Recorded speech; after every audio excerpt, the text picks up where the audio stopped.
First time ஈஸியாக இருந்துச்சு. சீக்கிரமாக எல்லாருமே ஹெல்ப் பண்ணாங்க.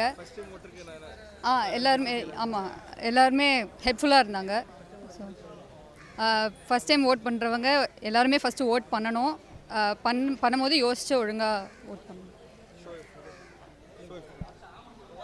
ஸ்ரீமதி ஃபர்ஸ்ட் டைம் ஓட் போடுறேன். ஆக்சுவலி அவ்வளோவா எக்ஸ்பீரியன்ஸ் இல்லை, புதுசாக இருந்தது, அவ்வளோதான். ஏற்பாடு பண்ணியிருக்காங்க. எல்லாமே தெரிஞ்சுக்கிட்டு போடுங்க, அவ்வளோதான். எல்லா டீட்டெயில்ஸும் தெரிஞ்சுக்கிட்டு போடுங்க. யாருக்கு ஓட் போடுறோன்னு தெரிஞ்சுட்டு போடுங்க.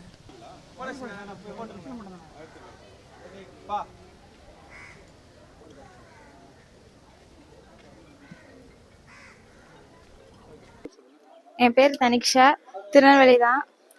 எனக்கு ஃபஸ்ட் டைம் ஓட்டு போடுறேன்னு சொல்லிட்டு ஒரு சந்தோஷம் இருந்துகிட்டே இருந்துச்சு. இப்போ போட்டோன்னே ரொம்ப எக்ஸைட் ஆகிட்டேன். அதுக்கடுத்து இந்த ஸ்கூலில் தான் நான் படித்தேன், இங்கேயே எனக்கு ஸ்டேஷன் வந்திருக்கு. ஸோ அது ரொம்ப ஹாப்பியாக இருக்குது. ஸோ நல்ல பிஎம் வரணும்னு நான் ரொம்ப எதிர்பார்த்து தான் போட்டிருக்கேன். ஸோ எல்லாம் நல்லா தான் நடக்கட்டும். ஃபர்ஸ்ட் டைம் ஓட்டரா எப்படி ஃபீல் பண்றீங்க? ஜனநாயக கடமை ஆட்டினது எப்படி ஃபீல் பண்றீங்க? ரொம்ப சந்தோஷப்படுறேன், பெருமையாகவும் ஃபீல் பண்ணுறேன். உங்களை மாதிரி முதல்நிலை வாக்காளருக்கு நீங்க என்ன சொல்ல விரும்புறீங்கம்மா? ஃபர்ஸ்ட் டைம் ஓட்டருக்கு என்ன சொல்ல விரும்புறீங்க? முதல்ல வாக்களிக்கிற உங்களை மாதிரியான இளம் வாக்காளர்களுக்கு என்ன சொல்ல விரும்புறீங்க? எல்லாருமே கண்டிப்பா ஓட்டு போடணும். அப்பதான் எல்லாருமே கரெக்டான பிஎம் செலக்ட் பண்ண முடியும். அவங்கவுங்க ஓட்டை யாரும் மிஸ் பண்ணிடக்கூடாது.